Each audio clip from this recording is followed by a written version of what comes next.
Hey guys, Danny Burr from Bayou Bushcraft and Survival. Thanks for taking the time to join my channel, and I know your time's important, so I appreciate you taking that time to actually watch these videos. If you would, hit the like, share, and subscribe button so that this content can get out to other people who might enjoy it. Today we're going to talk about ferro rods, so stay tuned. Hey guys, so I'm back. We're talking about ferro rods. The reason why I wanted to do a video on ferro rods is because I noticed on certain survival shows, like for example Naked and Afraid and the newest one, Extracted, the contestants will have a ferro rod. Now a ferro rod is a short name for a ferro seal. I'm not going to get into all the technicalities of what makes up a ferro rod. All you need to know is the materials on this rod, this ferro seal rod, are power fork. So when you scrape those materials off and it combines with oxygen, you get about a 3,500 degree spark. Now, that does not ensure flame. That's a spark. The further away that ferro rod is from your tinder source, the less chance you have of getting that spark to ignite that tinder. And that is extremely important. Specifically, if you're talking about materials that are damp or have any moisture in them, you've already got things working against you. You need to do everything you can to increase the advantages of that spark and get that ignition. Now let's talk about the ferro rods for just a second. There are different sizes of rods you can get. Okay, this is a fairly large rod. It's about a 1/2 inch in diameter. It's 5 inches long. This rod will give you, for long-term survival purposes, if you took one ferro seal rod with you and this is all you had, long-term being months out trying to survive, this rod's going to last longer because of the two things. Because of the hardness of this rod, the flakes that come off here, they come off harder. You have to use something really sharp to get those flakes to come off. But the other thing about it is, because it's the size and diameter and the length of it, you get more sparks coming off. And it's because of that, the size of it, it's going to last longer. So that's something to keep in mind. Now, a lot of people are just not willing to carry something this large on their person for everyday carry. If this was in your backpack, that would be different. I don't have a problem carrying this size in my pocket. It doesn't bother me, but a lot of people do. Now you can go down to basically the same diameter. It's just not a 5 or 6 inch. These are smaller. This actually came out of what's called, I believe it's called a metal match by the military, and it's in a housing. It has a spring, and without getting into that, that apparatus broke. And I just kept discarded the plastic casing, kept the rod. This one just a little bit longer than that, and same size diameter.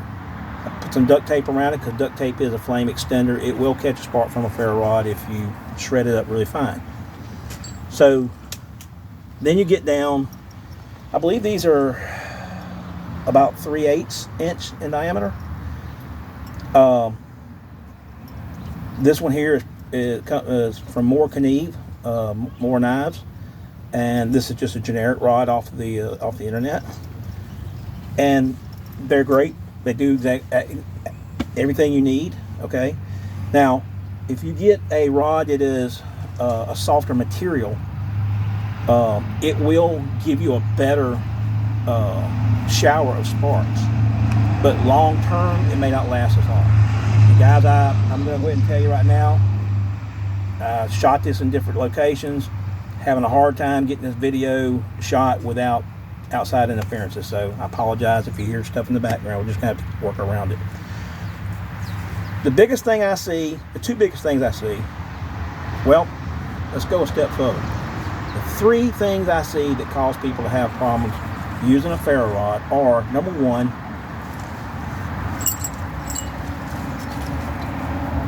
my tinder source is right here in front of me,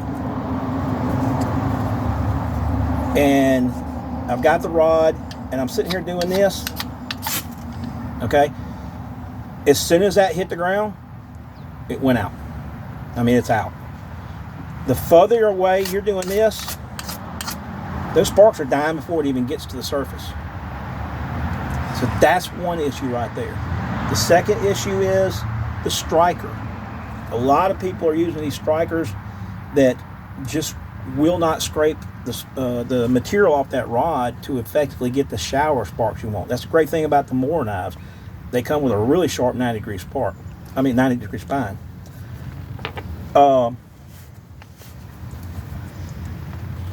This open L, it's got a very sharp 90-degree spine, so it does a great job of throwing sparks. More Garbird, you've seen me in videos with this knife. Same thing, great 90-degree spine. It'll throw sparks. If I'm carrying a knife that doesn't have the best 90-degree spine, like for example this little kukri, I love this little neck knife kukri. It does throw sparks, but it's very difficult. You see, I'm having trouble right now. I would not want to depend on that as my striker.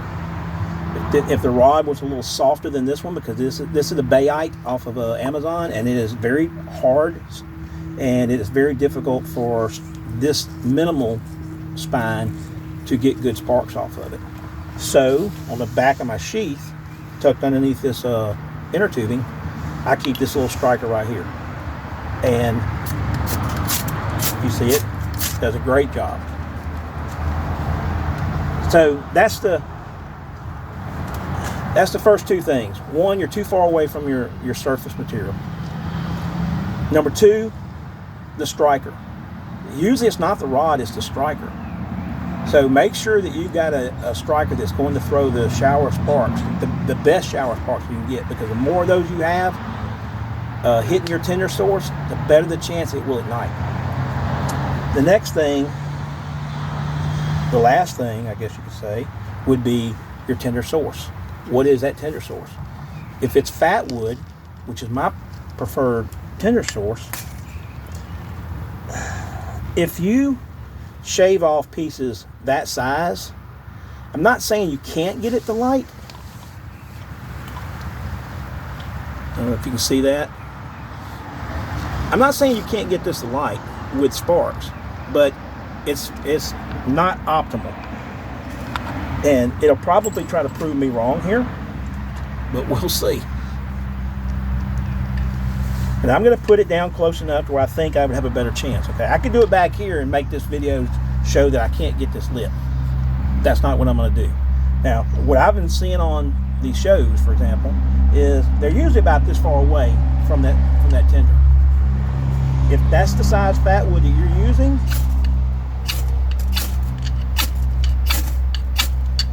I don't know how long it would take to get one of those to light, but I'm going to assume probably a long time. And in these shows that we're watching, Extracted, Naked and Afraid, they get frustrated and then they give up. You can't give up on fire. Fire is too necessary. So if I'm going to use fat wood, I'm going to shave dust like that, but a larger pile. Now, I'm going to do the same thing. I'm going to use the same distance, okay? I might have to adjust my angle. You see how much trouble I'm getting that to light? And those are fine shavings. It would be better if, I don't know if you can see this, put it right here. I almost had it lit right there. There we go, it's lit. Now you can add stuff like this right here.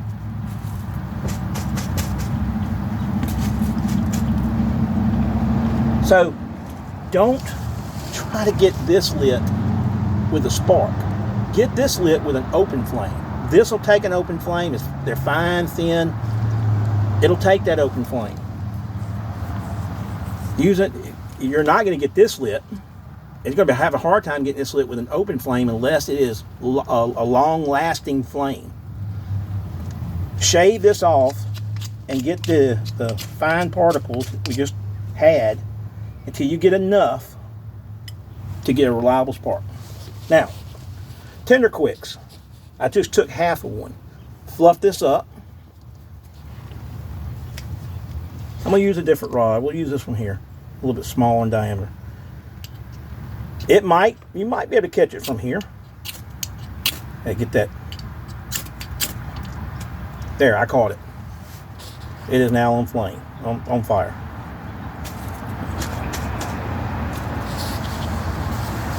This has a